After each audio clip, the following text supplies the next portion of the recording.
Cool. All right. Thanks, everyone. My name's Ian Bratt. Thanks for giving me the chance to come here and speak to you. So before this talk, I went online and I found this picture of myself at the first tinyML workshop. So this was it was a small group of people. It was actually, Boris was there. I see Boris sitting right here. Pete Warden, I remember, got us a free room at Google, so that was pretty cool. We were excited about that. We had a very fancy placard displaying the three sponsors there, only three sponsors. You see that over my shoulder. And when I look back, I'm a little envious of how naive this Ian was, because I think back then I thought tinyML was going to be easy. I didn't know what a coronavirus was, so it was good times back then. But I think trying to capture and summarize the feeling in the room is it was really this congruence of people that were all tinyML system builders. So we all believed in tinyML and the future of tiny systems. And then we also believed in ML as this disruptive technology. And everyone at the time was trying to figure out, how is ML going to disrupt the tiny system space? And we actually didn't know. I think back then there were a few proof of concepts of ML running on tiny systems. A lot of people were still skeptical. It was like, oh, is this just for recognizing cats? I don't need my toaster to recognize cats.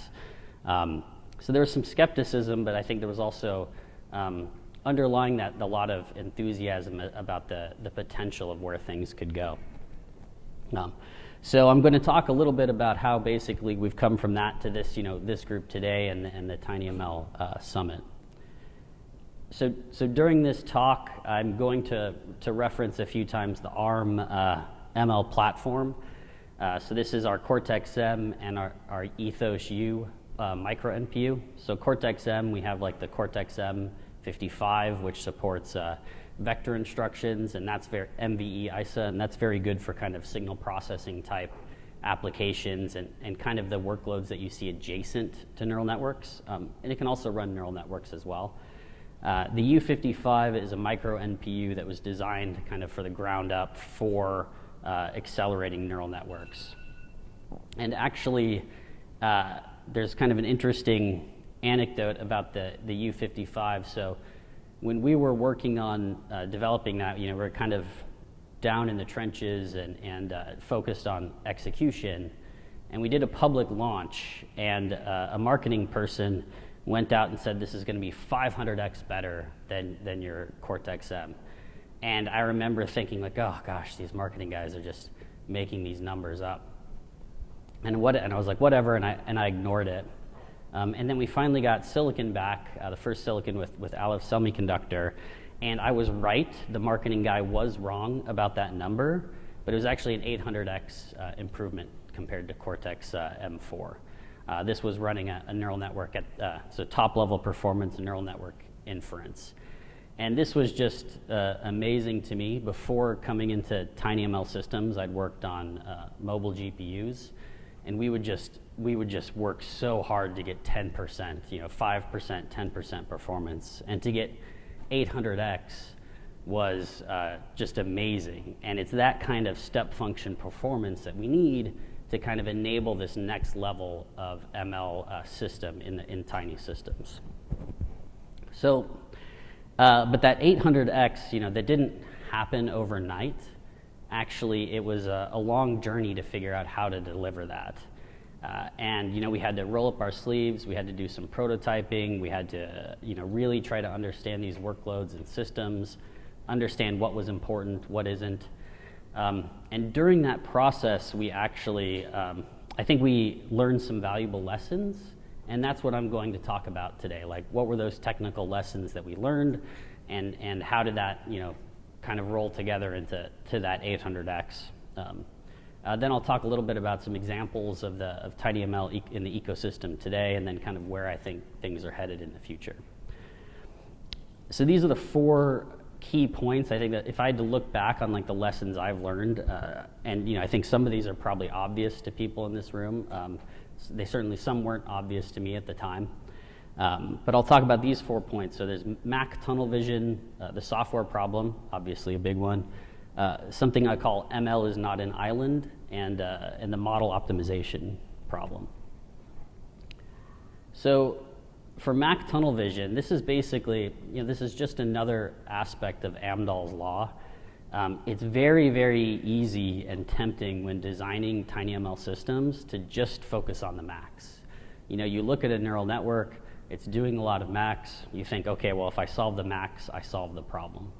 But actually, once you've optimized your Macs, other aspects really start to dominate very quickly. And the problem very quickly shifts from a Mac problem to a data movement problem. So I have two pie charts here from internal NPU designs. The top one is area, and the bottom is energy. And the energy is running a single neural network layer. And you can see the area for this NPU is about 50% Mac, and for the energy, it's like 40% or something like that. So yes, it is a good portion of the total pie, but it isn't the only thing. The other stuff does start to add up, and the more you optimize that Mac, the more the other things will dominate. In particular, looking at the energy one, that's just the energy of the NPU.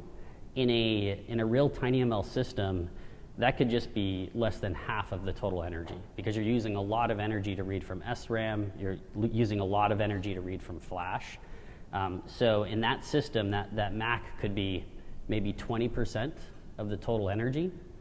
So then, think of, from my perspective as a system designer, if somebody comes and says, I have this magic Mac circuit, it's really hard to use, but it uses 0 energy, it's free.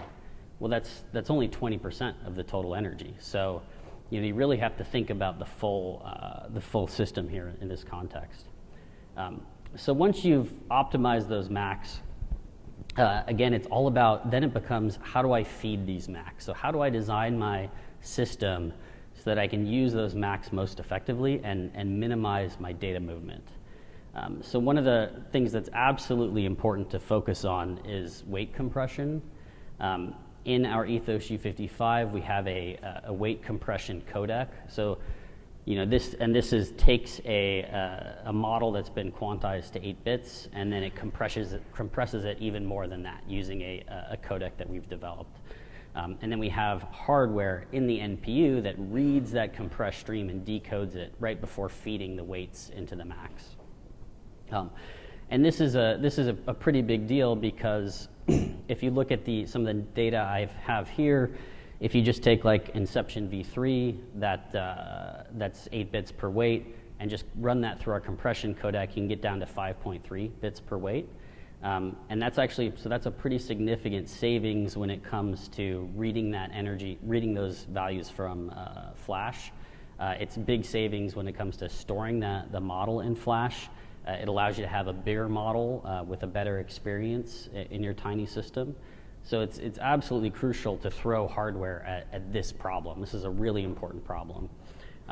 If you do additional things to your model, like we've all seen stuff around sparsity and introducing sparsity to your weights, you can get even better compression. So you can get down to 2 or 2.5 bits per weight, basically, if you've compressed your model.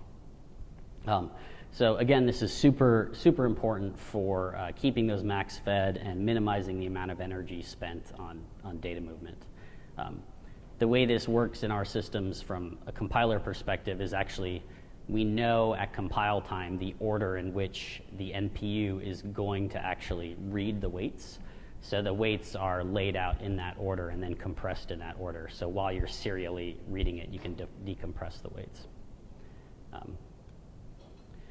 So, we've talked about the weight problem. Then the other aspect is really, how do we generate a good schedule for our NPU that minimizes data movement? So it takes a lot of energy to read and write from a big SRAM.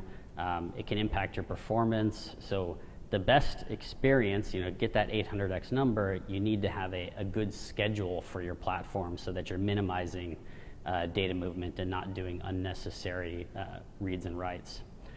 This is where the compiler is an absolutely essential part of the system, and we spend a lot of time on the compiler aspect. And this is I think this is a very, very challenging problem and probably needs more attention from the community. So the way we do this in Ethos U is that actually we take our graph, we fuse operators that can be fused. I think folks are familiar with that. And then within the NPU, it supports different block sizes. So we create like a set of different schedules based upon different block sizes and options. And then we explore something we called cascades, which is essentially, going across those blocks, going across layers. So starting the next layer before you finish the previous layer. And you can cascade through many, many layers and avoid kind of writing memory out to SRAM.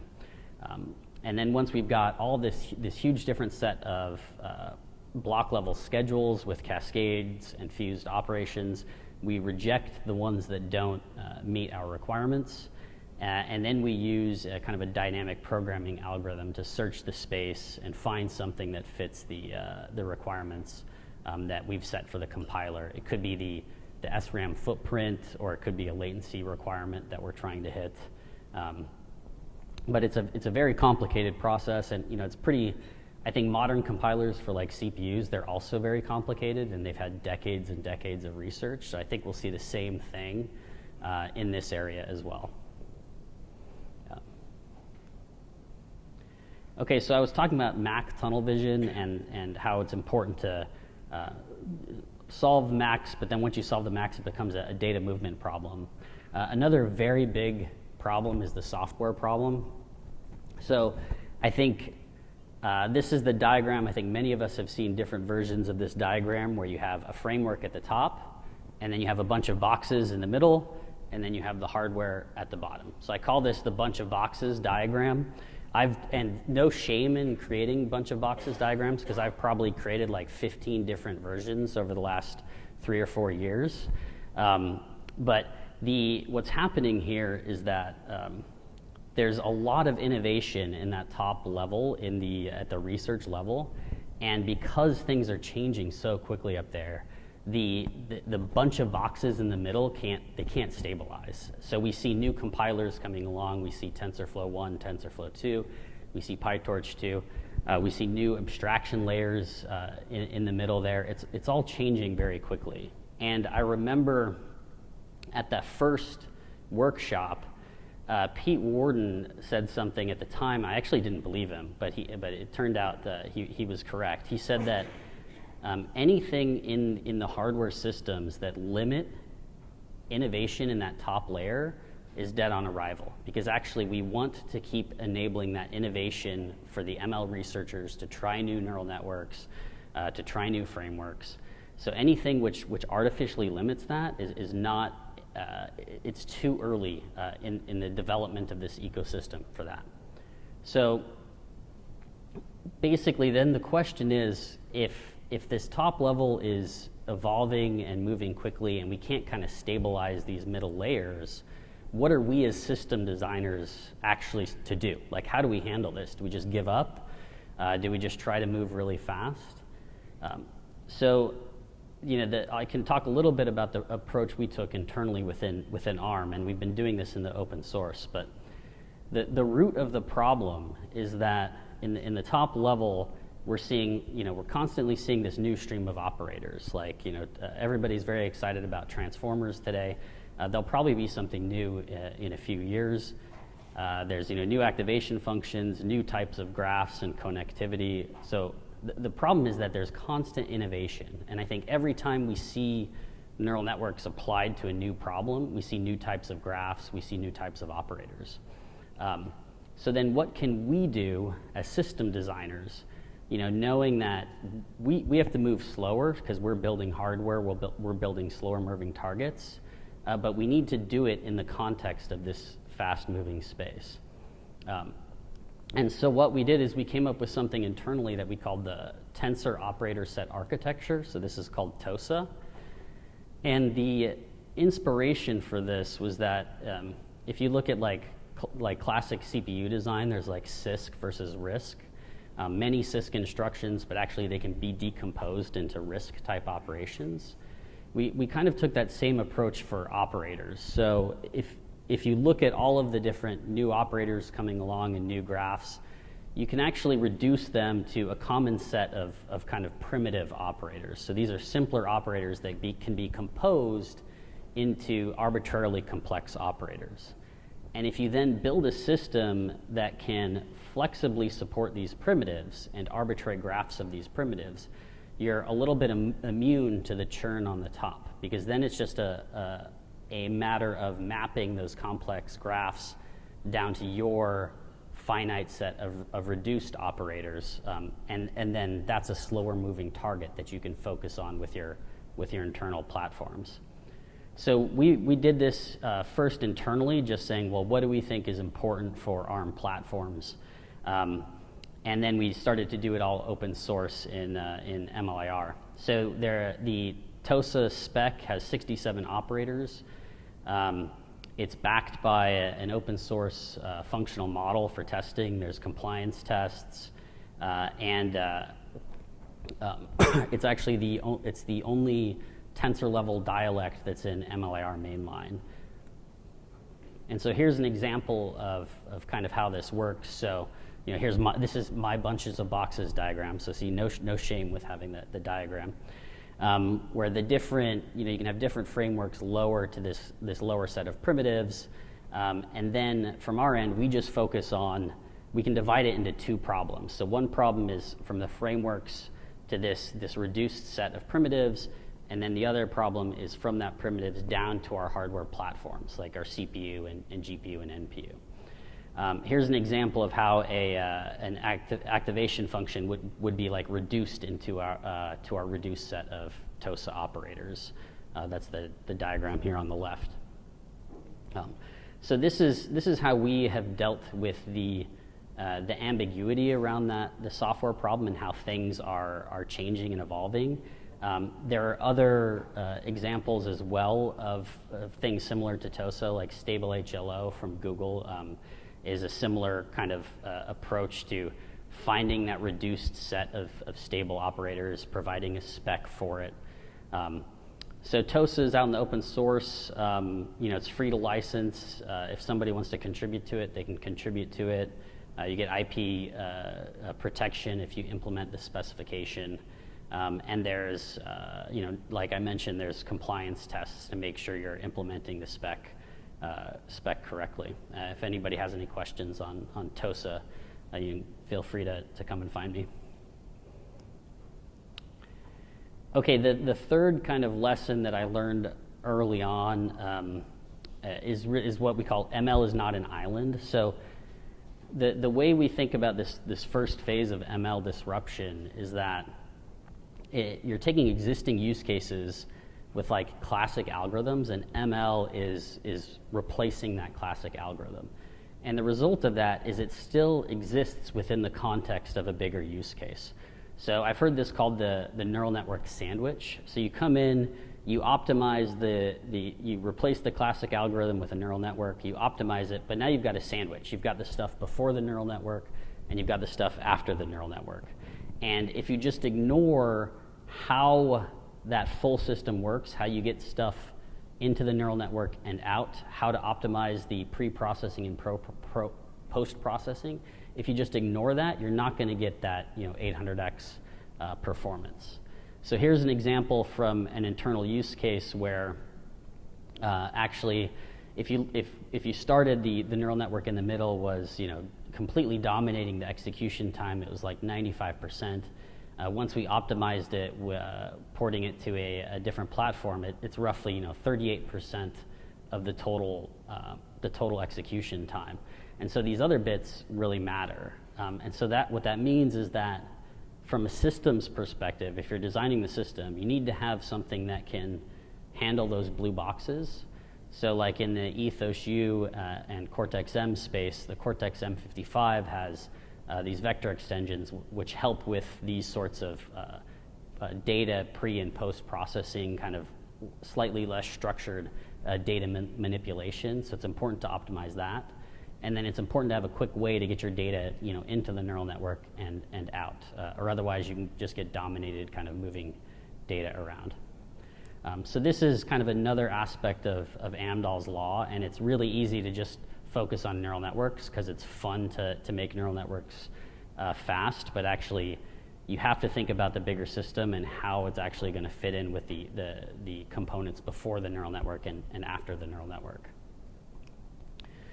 So the way this works on Ethos U55 today is that, so I talked about how the compiler will create this optimized schedule and compress the weights. So that's all done offline, and then the weights are stored, for example, in Flash. The Cortex-M will be processing some input data, manipulating it in some way, and it will store that into SRAM. And then it just tells the Ethos U, it says, hey, here's your weight stream to go and read, and here's where the input activations are. And then the Ethos U just goes and runs. So it can pull the input activations from SRAM, starts reading the weights, starts reading the commands, and then when it's done, it quickly notifies the Cortex-M, and the resulting activations are sitting in the SRAM. And this provides that really nice, tight integration between kind of the classical compute on the Cortex-M side and the neural network compute on the Ethos U side. And we put a lot of work into kind of making sure this all worked holistically at the system level.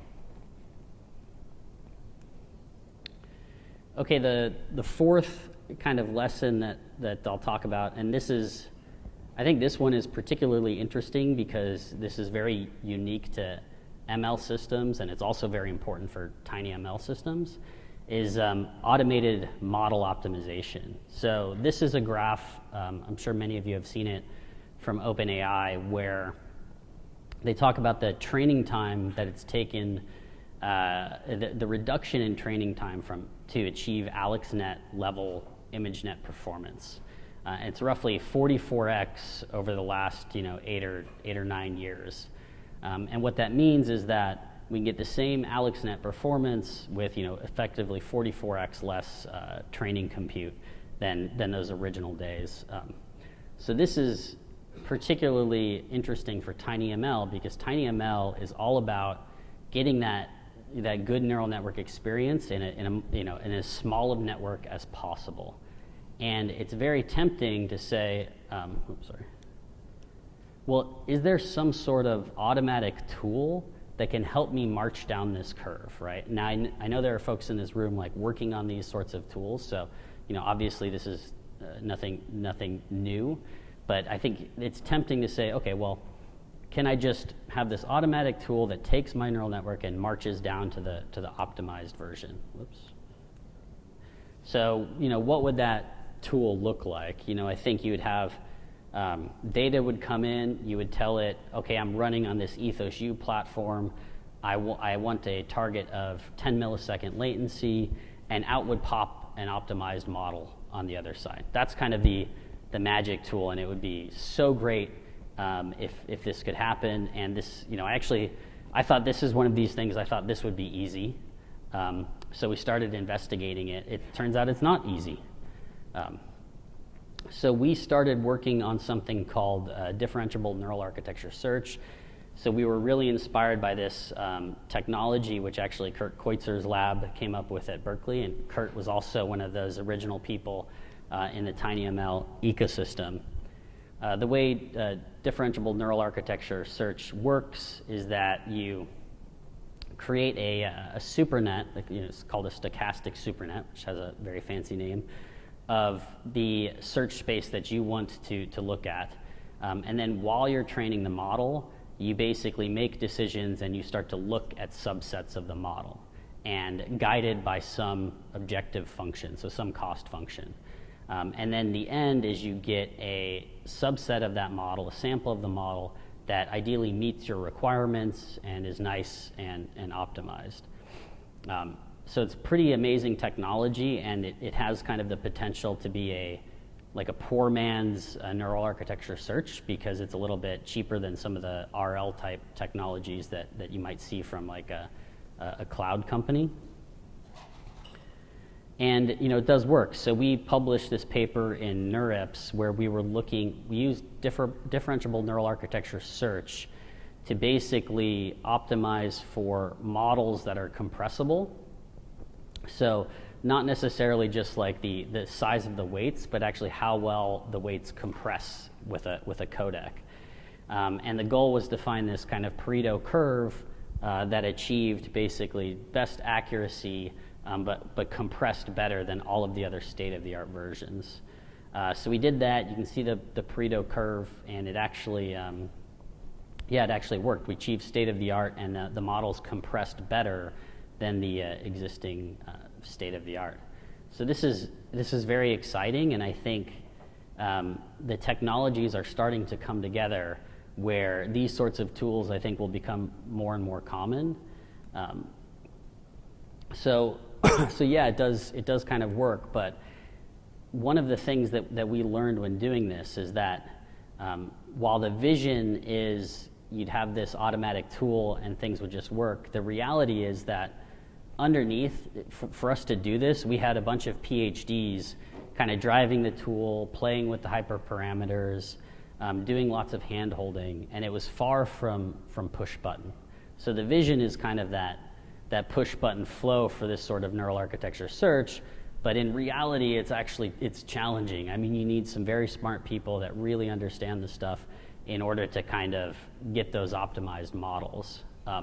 So I think it's probably unwise to build systems that rely on this, like an automated technology here right now. But I think the components are there that we will have these automated technologies that are kind of push button in the future.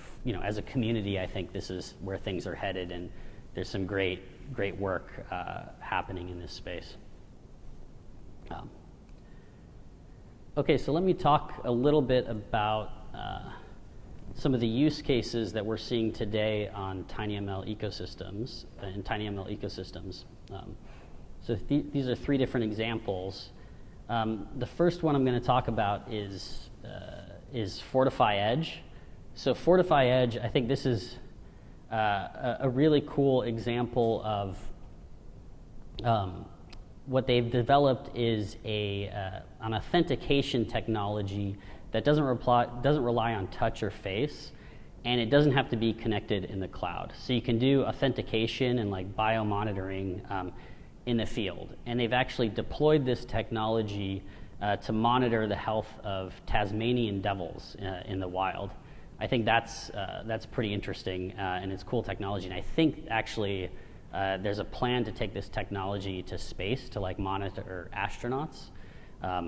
That's really cool. That in that workshop 4 years ago, I did not think we'd see tinyML in space, but I think we will now. The second example here is EMSA. So we've seen EMSA, they've built a face recognition platform that runs on Cortex M55 and U55. So they had a platform and it worked great. They ported it to Cortex M55 and U55, and they saw great results, and they were just absolutely blown away because it enabled that kind of that step function in ML performance on the edge, and they can now do multiple faces, and it's going to be very interesting to see where that technology goes in the future. And I think that's something that would not have been possible 2 or 3 years ago. A lot had to come together to deliver that type of technology in these tiny systems. A third example in the ecosystem is this company called Newton, and I think this is pretty interesting in that. So what they've developed is a model that can scan agrochemical containers to give you some information about the status of the container. So they've got a model deployed, and you're able to do that. What's particularly interesting here is that this was actually done by an 18-year-old. So if I go back to that workshop day 4 years ago, there were some examples of tinyML on the edge, but it was really like black belt ninja work to get that working. You had to have somebody that understood the nuances of quantization. They understood Cortex-M microarchitecture. They had a PhD in machine learning.